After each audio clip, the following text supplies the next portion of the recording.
Hey, ¿qué onda, chavos? ¿Cómo están? Bienvenidos una vez más a su canal Libros de Papel.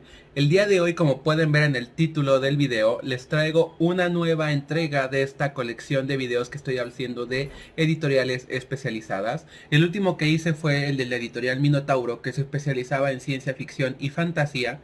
Pero ahora le toca el turno a una de mis editoriales favoritas de todos los tiempos, que es nada más y nada menos que la editorial madrileña Valdemar, la conocida editorial de colección gótica y de terror que a todo mundo nos fascina.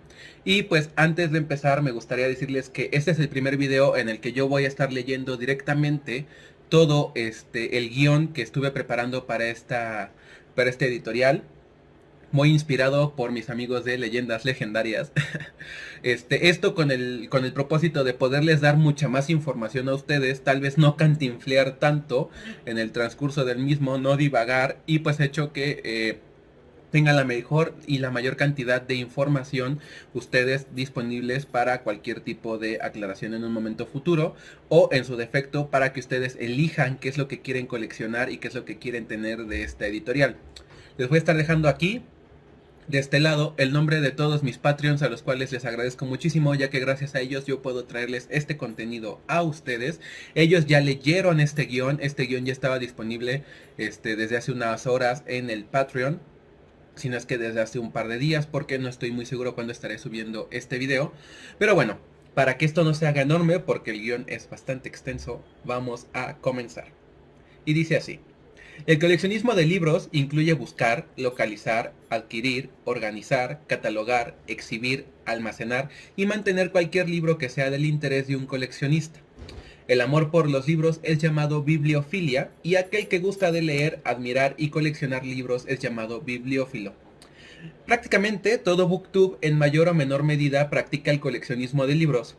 Si no me creen, vean los libreros que salen a espaldas de todos mis compañeros de la comunidad y en todos encontraremos patrones muy claros. Sagas completas, libros del mismo color o del mismo autor, etc. Aquí lo podemos ver muy fácilmente con mis colecciones de cómics. Por ejemplo, ahí está Preacher y aquí están los de... Ay, no se nota, de Sandman, ¿no? Eso se puede ver en todos los videos de la comunidad. Sin embargo, el verdadero coleccionismo de libros se diferencia de la posesión de libros al azar y de la acumulación de libros para leer. ¿Qué significa? No es lo mismo tener un par de libros en tu mesa de noche que te llaman la atención por la trama o su sinopsis, o inclusive por alguna recomendación de alguno de tus amigos, que tenerlos pendientes porque has leído algo de los autores antes y quieres seguir conociendo su obra. Eso nos pasa a todo mundo. O porque tu editorial favorita acaba de sacar una novedad y fuiste corriendo a comprarla. Ejemplos claros de esto son Stephen King o Editorial Gilgamesh. Prácticamente Stephen King es el autor más coleccionado de toda la historia, obviamente vivo.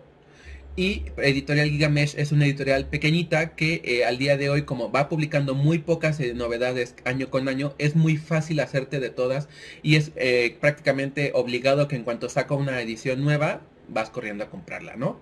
El coleccionismo de libros puede ser un hobby sencillo y económico, pero los verdaderos coleccionistas adinerados poseen las grandes rarezas: una Biblia de Gutenberg, un First Folio de Shakespeare o un manuscrito de Leonardo da Vinci, por poner algunos ejemplos. Estos son famosos y extremadamente valiosos, algunos incluso de valores incalculables. Los coleccionistas promedio pueden recoger obras de un mismo autor, como por ejemplo Dan Brown. Es muy fácil tener todos los libros que ha publicado porque no llegan a más de 7 u 8. Primeras ediciones de autores contemporáneos, como por ejemplo Lovecraft, que realmente es contemporáneo, él es de los años 40, y sus primeras ediciones en pasta dura lo sacó su querido amigo August Derleth por medio de su editorial Arkham House. Todavía las podemos encontrar a precios muy elevados debido a que Lovecraft últimamente ha sido muy reivindicado con el paso de los años, pero que siguen siendo asequibles. O obras de un tema específico, entiéndanse distopías. No era raro que al inicio de la comunidad, cuando todo el mundo era muy joven aquí y estaban saliendo novelas como Divergente o Los Juegos del Hambre, hubo un boom de distopías, y sin darnos cuenta, como el tema nos llamaba la atención, estábamos coleccionando distopías. Tenías Los Juegos del Hambre, Divergente, Legend de Mary Lou. Todos teníamos esos libros en nuestras casas, lo que hacía que de alguna manera, como les comento, sin darnos cuenta, coleccionáramos un tema en específico de libros, ¿vale? Pero el precio de los libros puede llegar a variar según la demanda de dicho título. el número de copias disponibles y el estado en que se encuentren. Esto se entiende como el hecho de que un libro de bolsillo de un autor bestseller, que aunque no es considerado de gran valor literario, de eso hablaremos un poco más adelante, cueste lo mismo o incluso más que una edición ilustrada de un clásico del siglo XIX. Por lo que, por otra parte, esto explica el por qué un libro primera edición del Señor de los Anillos cuesta aún más que el auto que te acabas de comprar y sigues pagando a crédito. Si no me creen, vayan a buscar una primera edición del Señor de los Anillos a eBay y cuesta miles de dólares. Debido a la inmensa cantidad de libros que existen, que se cuentan por millones, los coleccionistas necesariamente se especializan en uno o más géneros o subgéneros literarios. No se puede coleccionar todo, si lo intentas te vas a volver loco. Si no, simple y sencillamente, como suele sucedernos cuando nos metemos a buscar recomendaciones en el hoy en día llamada era dorada del contenido, nos encontraríamos con temas muy diversos y formas, desde novelas gráficas, novedades, reediciones, ediciones de aniversario, ediciones ilustradas, etc. No se puede todo, ¿vale? Por lo que es necesario acotar en qué te quieres enfocar y qué es lo que quieres coleccionar. Los intereses individuales para coleccionar pueden incluir desde autor, género o campo de estudio, ilustrador, editorial, que es el que vamos a tratar el día de hoy, etc. Hablando de esto mismo, es importante que hablemos de un tema denominado literatura de género. No debe confundirse con un concepto mucho más amplio conocido como género literario. Son cosas completamente distintas, ¿ok? En el mundo editorial hispanohablante se identifica como literatura de género a un variado conjunto de obras literarias, normalmente novelas, mas no limitando los cuentos y novelettes, que aún perteneciendo a diversos grupos temáticos presentan como características comunes los siguientes 3 puntos. El primero nos dice que vamos a aceptar las convenciones de dicho género como un pacto tácito entre autor y lector, por el que ciertos hechos pueden presentarse sin un preámbulo o explicación detallada, en el entendimiento de que serán aceptados por el lector debido a su conocimiento previo de otras obras parecidas en la ambientación o en el tema. Entiendas esto como que si estoy leyendo una novela de fantasmas, me va a preocupar cómo es que el fantasma aparece y qué es lo que hace en la vida de los protagonistas, mas no me cuestionaría la existencia del fantasma en sí mismo, debido a que, dependiendo de mis creencias, yo puedo creer o no que existen en la vida real. No estoy buscando una novela realista, estoy buscando una novela que de alguna manera me entretenga y que si dentro del mismo trama o desarrollo me presenta a mí un conocimiento, una explicación o un enriquecimiento de mi persona, de mi moralidad y de mis conocimientos, pues bienvenido sea, ¿vale? El segundo punto de este tipo de cuestiones de literatura de género nos dice, en relación al anterior, que lo posible, como la suspensión de la incredulidad ante situaciones que lindan o traspasan lo realista, pero que son verosímiles dentro del propio contexto de la narración. ¿Esto qué significa? Si estoy leyendo una novela de vampiros, no me voy a sorprender ni enojar si también se presentan fantasmas, hombres lobo, duendes o hasta un chupacabras. ¿Qué significa? Que yo estoy dando por entendido que cosas irreales pueden ser reales dentro del contexto de la narrativa de la obra, cuento o novelette. El tercer punto nos dice que en muchos casos, un argumento que gira en torno a la figura de uno o más héroes que se enfrentan con éxito a poderosas circunstancias adversas, los convierte a la literatura de género en un refugio moderno del género épico. Esto sucedía mucho antes, en los años 40, 30, con, por ejemplo, los cómics de Conan, ¿no? O sea, era el típico en el que una persona que siempre había sido como que relegado de la sociedad, tenía el contacto con este tipo de historias y tenían una experiencia vicaria al momento de poder leer este tipo de novelas. Ellos se veían reflejados en Conan. ¿Por qué? Porque obviamente este tipo de héroes de la época dorada del cómic y de la literatura del género épico siempre ganaban, al final siempre ganaban, a pesar de la cantidad inmensa de problemas que se pudiesen encontrar, y aparte se quedaban con la chica, ¿no? Que era como que siempre bien importante en ese tipo de aspectos. Entonces, hoy en día, ¿qué significa? Que si al final los buenos ganan dentro de la obra, pues yo voy a estar satisfecho con ese final, porque es una literatura de entretenimiento, no específicamente, pero sí esencialmente, ¿vale? Algunos tipos destacados de literatura de género son la literatura de fantasía, la literatura de ciencia ficción, la literatura de terror y novela gótica, la literatura policíaca y del género negro, la literatura romántica, la literatura erótica, la novela histórica e incluso el western, ¿vale? La literatura de género normalmente es despreciada como no perteneciente a la alta literatura, ¿vale? Este es un tema de nunca acabar. La ven como una forma de entretenimiento o evasión. Seamos muy sinceros, hoy en día la gran mayoría de nosotros lo leemos por entretenimiento. Y sí, también por evasión. Si no me creen, esto nos ha ayudado muchísimo en esta época de pandemia. Sin embargo, hay gente que ve esto como un insulto al arte de la literatura, cuando en realidad no se están dando cuenta que es un gran paso en la escalinata que nos lleva a las grandes obras de nuestra historia como humanidad. Si alguien empieza leyendo Crepúsculo, por ejemplo, no es de sorprender que con el paso de los años se pase a leer a Jane Austen o a las hermanas Bronte. Asimismo, si alguien empieza leyendo a Edgar Allan Poe, tampoco es de sorprender que después termine leyendo a Marcel Proust o a James Joyce. Y también existen lectores que una vez leyendo Crepúsculo no vuelven a leer nada en su vida. O hay lectores que única y exclusivamente leen Harry Potter y no vuelven a leer nada más en su vida. Son lectores únicos que no presentan ese grado de maduración. Está bien. No toda la gente aprecia la pintura, no toda la gente aprecia la arquitectura y no dejan de ser bellas artes. Lo mismo pasa con la literatura. No todo mundo aprecia tal vez un libro de Marcel Proust como a la gente le gusta un libro de Stephanie Meyer. No pasa absolutamente nada, que la gente lea lo que quiera. ¿Vale? La situación entre alta y baja literatura siempre ha sido y será una discusión de nunca acabar, es como la política. Pues muchos autores escriben por el amor de escribir sin importarles el cómo es que las demás personas considerarán su obra. Si no me creen, les puedo asegurar que Emily Bront jamás pensó que su única obra, que es Cumbres Borrascosas, sería un referente del género gótico e incluso de manera muy mal interpretada en muchas ocasiones del género romántico. Asimismo, Raymond Chandler jamás creería que su personaje, Marlowe, sería el que crearía el género negro como lo conocemos hoy en día. Él solamente quería escribir historias de suspenso de su detective bonachón. O que el mismo Ray Bradbury, que estaba tan interesado por escribir de sus sueños, compulsiones e ideales de su época, que no le importaba ningún tipo de género, hizo que prácticamente se revolucionara toda la distopía y la ciencia ficción. Pero bueno, para poder hablar de manera correcta del editorial que hoy en día nos ha reunido aquí, tenemos que hablar de dos tipos de novela, la novela de terror y la novela gótica. La novela de terror es un subgénero dentro de la novela cuya principal característica es el cultivo del miedo y sus emociones asociadas como principal objetivo. Sus principales personajes son figuras sobrenaturales propias de nuestro mundo o del paranormal y que descienden de distintas mitologías o, como hemos visto mucho en los últimos tiempos, tienden a tener fronteras muy desvanecidas con otros géneros como la ciencia ficción o la fantasía. Un ejemplo muy claro de esto en la cinematografía es Alien, el octavo pasajero. Te da muchísimo miedo, pero es una novela que también es una película que también incluye mucho de ciencia ficción.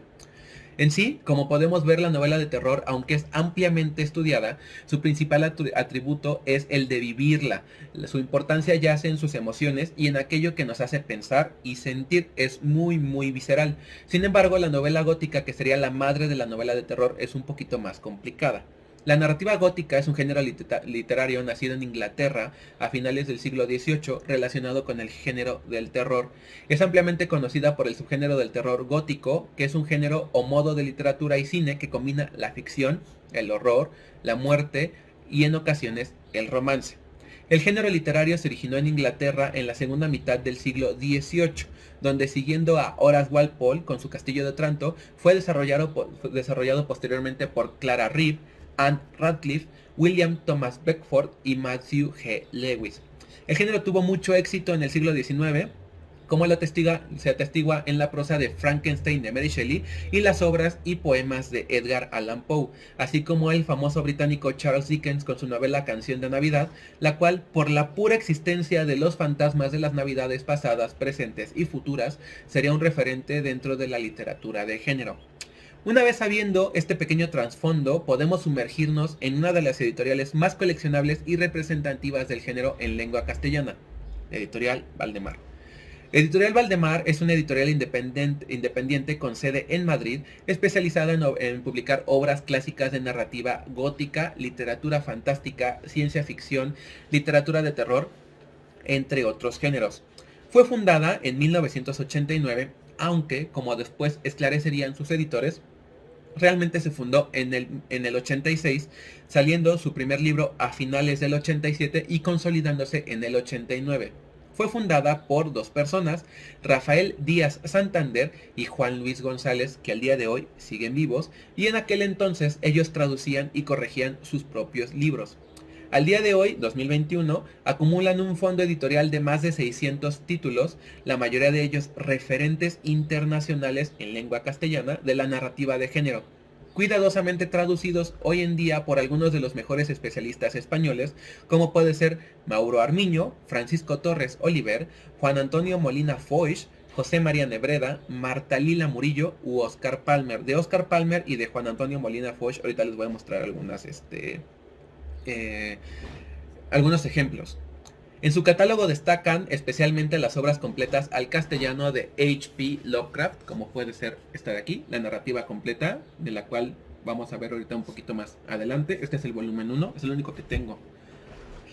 El canon completo de Sherlock Holmes, las obras de Bram Stoker y Marcel Proust o los cuentos completos de Robert Louis Stevenson, siendo especialmente su colección gótica el núcleo duro del editorial, que es esta de aquí, que es la que vamos a tocar hasta el final.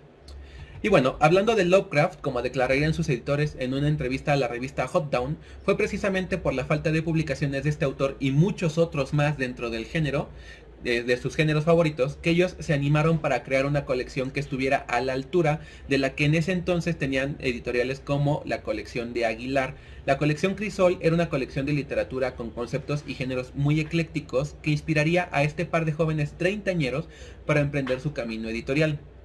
En palabras del editor Juan Luis González, él comenta que por aquella época las ediciones de las que disponíamos los aficionados al terror eran más bien cutrecillas.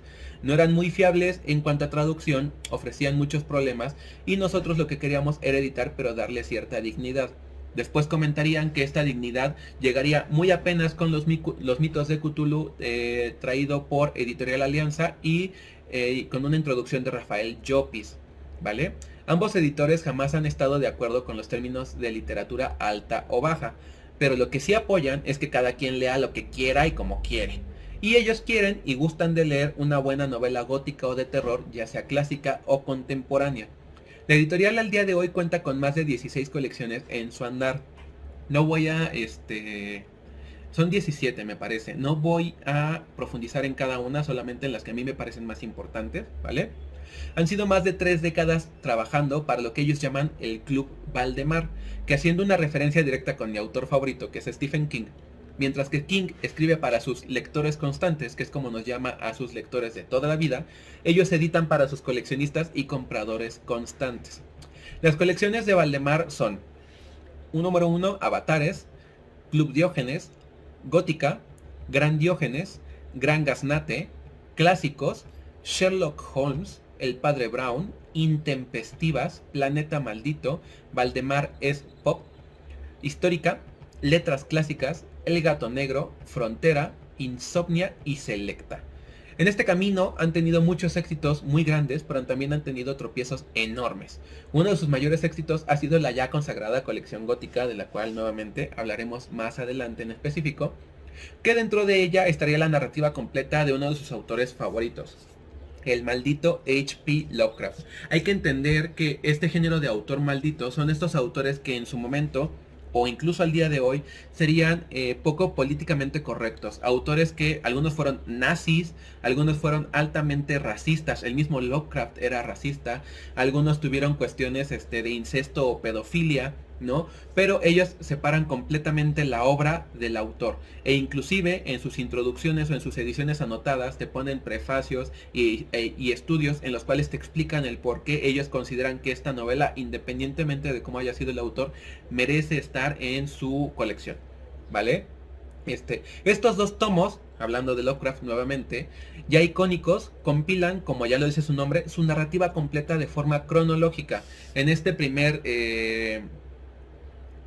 título, bueno, en este primer volumen, lo más nuevo que vamos a encontrar va a ser hasta prácticamente el horror de Red Hook, en la cripta y el ceremonial. O sea, ya todo lo demás que viene siendo los mitos de Cthulhu, etcétera, viene en el segundo tomo, ¿vale? Ya solamente por sus introducciones y sus traducciones revisadas y por la calidad merece que los tengan en su biblioteca. Pero no solo estos han sido grandes éxitos entre la comunidad que amaba a los autores malditos y a la literatura de género. En su búsqueda de publicar autores de los más altos estándares y dentro de su colección de clásicos publicarían en 3 volúmenes la obra completa de A la busca del tiempo perdido de Marcel Proust, lo que haría que obtuviera un gran reconocimiento entre el público más, entre comillas, intelectual, pues incluso sus libros llegarían a ser solicitados en las escuelas al ser la mejor edición, la mejor traducción y la mejor versión anotada que existe en lengua castellana de esta época. Eh, esa impresión de A la búsqueda del tiempo perdido de Proust fue lo que puso a la editorial prácticamente muy en alto con respecto a estándares y que incluso les ayudó a ganar un premio literario en despuesito del 2010, me parece, según recuerdo en lo que investigué.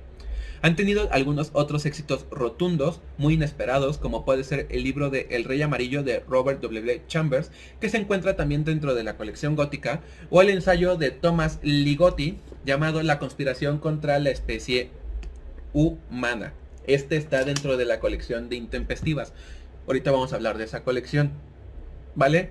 Pero pues esto no fue directamente porque, aunque las obras son buenas, no es porque ellos hayan tenido un gran trabajo de marketing. De hecho, prácticamente la editorial no hace marketing de nada de sus libros, más que en sus redes y nada más. No se valen de ningún otro tipo de mercadeo, siempre han sido así, ¿no? Esto se debió debido a una cantidad de ventas descomunal, agotando sus primeras ediciones gracias a la serie televisiva True Detective, cosa que no esperaban en ningún momento, pero como todos sabemos resultaría ser un chasco para los compradores que buscaban respuestas de las series en los libros, pues no tienen absolutamente nada que ver. Únicamente el director de la serie de televisión, era un gran fanático de los autores y decidió hacerles un pequeño homenaje en sus episodios, mas no se basaría en dichas obras para sus tramas ni sus personajes. Pero bueno, como dice el dicho, no todo es miel sobre hojuelas, y una de las colecciones más queridas por ellos terminaría siendo la colección Insomnia, que se creó en el año 2013 y publicaría su último título al día de hoy en el año 2015. Se compone únicamente por 8 títulos, y esta sería una de sus últimas grandes apuestas dentro de la editorial, donde ellos buscarían publicar autores más contemporáneos y experimentales, empezando con nombres grandes dentro de la literatura como Jack Cady, Caitlin R. Kiernan y Leigh Barron, entre otros. Sin embargo, aunque su edición era realmente exquisita en parámetros de impresión, traducción, encuadernación y arte de tapa, pues es la única colección que incluye una sobrecubierta. Sería una de las colecciones con menos ventas, pues al día de hoy prácticamente de todos sus títulos no se han agotado ni las primeras ediciones, aunque como ya se dijo antes, llevan publicados más de 7 años algunos. Salieron en el 2013, o sea, ya van casi para 8 años publicados. Y normalmente sus tiradas, sin importar la colección, para cada edición rondan entre los 1000 y 1500 ejemplares. O sea, realmente son muy pequeñas sus tiradas si las comparamos con las otras editoriales. Ellos achacan este fracaso a que estaban publicando literatura para un público norteamericano en lengua castellana. O sea que los gustos entre ambos públicos, tanto el occidental americano como el occidental europeo, no suelen empatar tanto por muy buenos que sean los autores. Otro de sus grandes fracasos fue su colección Planeta Maldito, creada en 1996 y publicando su último título al día de hoy en el año 2010. De esta colección, muchos de sus títulos ya están descatalogados y era una colección destinada a textos curiosos, raros, libertinos y malditos. Tienen un aproximado de 30 títulos, de 20 a 30 títulos en esa colección. Y su encuadernación era en rústica, cosida a hilo. Entre los autores publicados en este sello estaban Apollinaire con su texto, así se llama, lo juro, Las 11.000 vergas, Oscar Wilde con Salomé, y el Marqués de Sade con las 120 jornadas de Sodoma, entre otros. De estos, prácticamente la mitad está descatalogado y la mitad se puede encontrar todavía. Entonces es cosa de buscarle, ¿no? Pero muchos de ellos se han ido reeditando en otros de sus sellos que ahorita vamos a hablar. Si hablamos de sus colecciones en específico, más allá de éxitos o fracasos, hay muchas a mencionar de alto grado de importancia. La primera de ellas es su colección Avatares, una colección dedicada a la literatura de aventuras, viajes, biografías, memorias y clásicos juveniles ilustrados. Están hechos en pasta dura al cromo y entre sus títulos podemos encontrar obras de Stevenson como La Isla del Tesoro o La Flecha Negra y hasta La Máquina del Tiempo de H.G. Wells o incluso la Biblia según Mark Twain. Esta colección sigue activa y cuenta con 73 ejemplares al día de hoy. La colección Clásicos está dedicada a los clásicos más importantes de la literatura universal.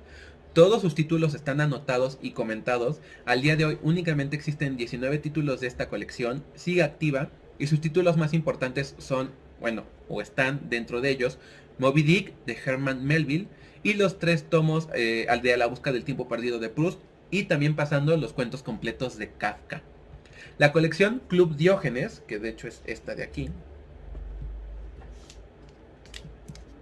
Aquí podemos ver un Club Diógenes, ¿no? Es su colección más amplia. Está abierta a todos los géneros y es donde normalmente, una vez que alguno de sus libros de colecciones primarias como gótica, avatares o clásicos llega a tener éxito, es mandada para que se pueda obtener en un formato a un precio más accesible y que también sea más manejable por sus dimensiones, ¿vale? Aunque también tienen títulos y autores únicos de la colección como Pilar Pedraza o Emilio Bueso, o Guillem López incluso, al día de hoy está compuesta por 342 títulos que tienen desde cuentos hasta novelas, pasando por ensayos y memorias, y que podemos encontrar en formatos de pasta dura y pasta blanda. Este es un pasta blanda, ahí. Y este es un pasta dura, ¿no?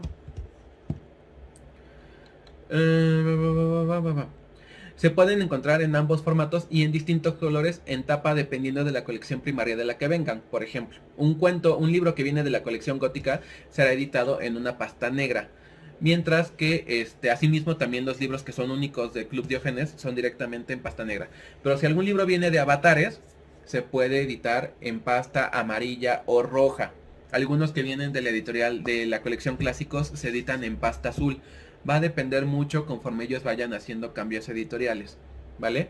Su colección Intempestivas está dedicada a ensayos de temas polémicos y contraculturales, donde podemos encontrar verdaderas joyas, como el ya mencionado ensayo de Ligotti, que está aquí, que es de los pocos que se han reeditado, por cierto, ¿no?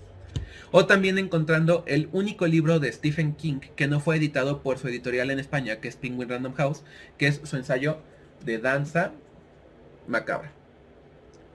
Este libro es un must. Para todas las personas que aman a Stephen King, deben de tenerlo en su colección. Al día de hoy sigue activa y cuenta con 32 títulos. La verdad es que valen mucho la pena. Por ejemplo, este de Stephen King trae hasta fotografías y todo. La colección Frontera está dedicada a novelas del western, principalmente que aunque los editores en un inicio empezaron de manera muy precavida, pues en ese entonces no se consideraban amantes del género, terminó siendo un gran éxito entre los entendedores y su público constante, pues al día de hoy posee más de 23 títulos, se edita en pasta dura y podemos encontrar grandes novelas, entre ellas como Bajo cielos inmensos de Guthrie y Centauros del desierto de Alan Lee May. De ese, fíjense que yo no soy fanático del género western, pero me llama mucho la atención. Su colección Gran Gaznate, que es esta de por acá. Estos libros son hermosos. Está dedicada a libros ilustrados en gran formato, en pasta dura, y solo cuenta de 6 títulos en su haber al día de hoy, entre los que se destacan El Gato Negro de Poe y su edición de Carmila ilustrada por Alejandro Colucci. El beneficio de estos, antes los libros, como lo comenta bien, eran de gran formato. También estas son algunas de sus ilustraciones. O sea, eran como que un poquito más anchos, pero los últimos 2 que salieron en la colección, ya salieron en este formato que es prácticamente del mismo tamaño que los gótica. La verdad es que vale muchísimo la pena. Y no nada más trae Carmila, trae varios.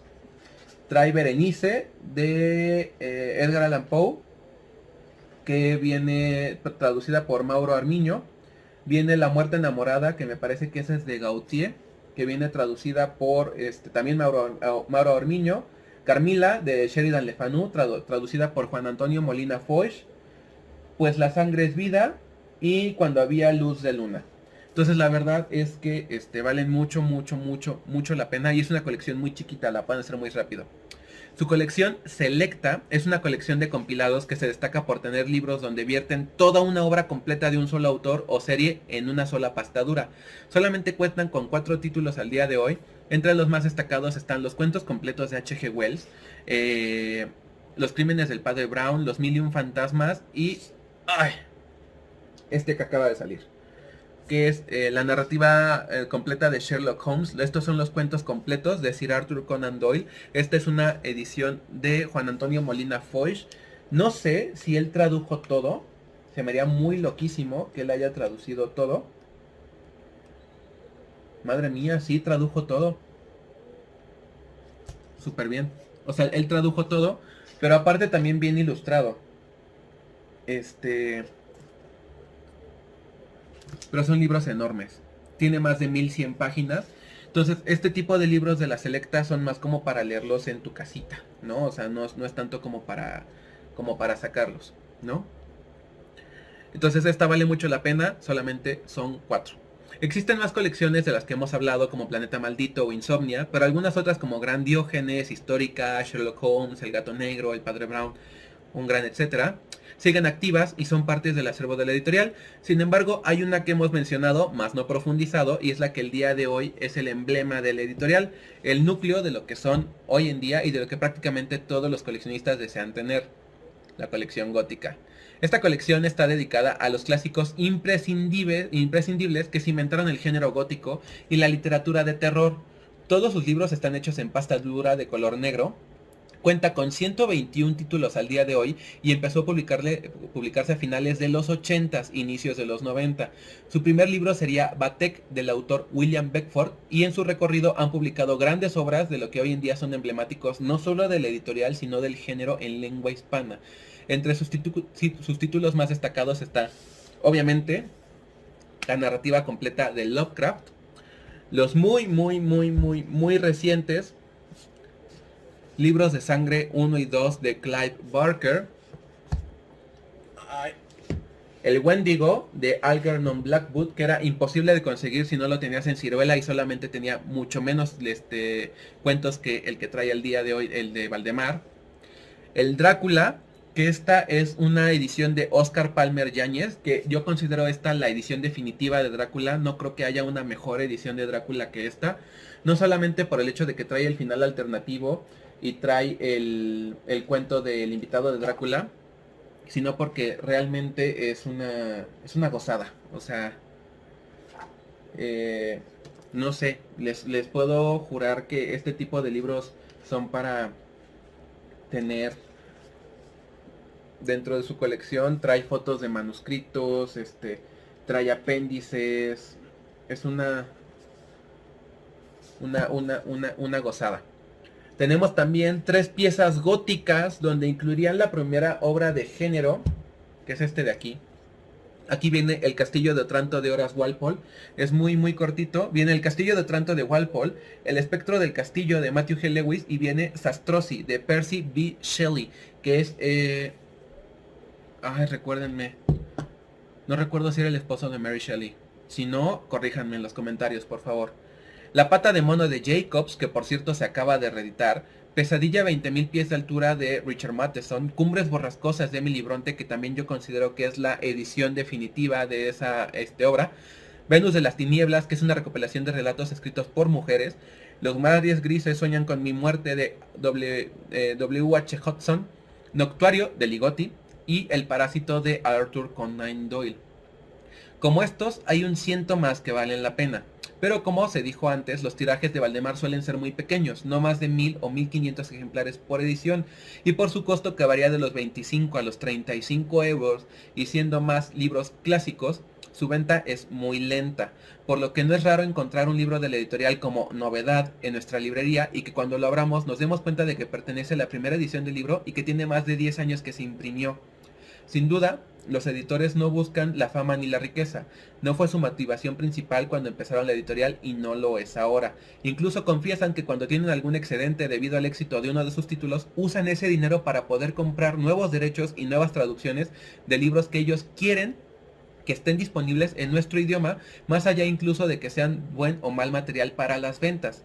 Su experiencia, su erudición y su vista hacia el futuro nos han otorgado a nosotros como lectores por más de 3 décadas una innumerable cantidad de sensaciones y placeres, aunque ellos saben que muchos de sus títulos están descatalogados y que incluso algunos de ellos llevan décadas así.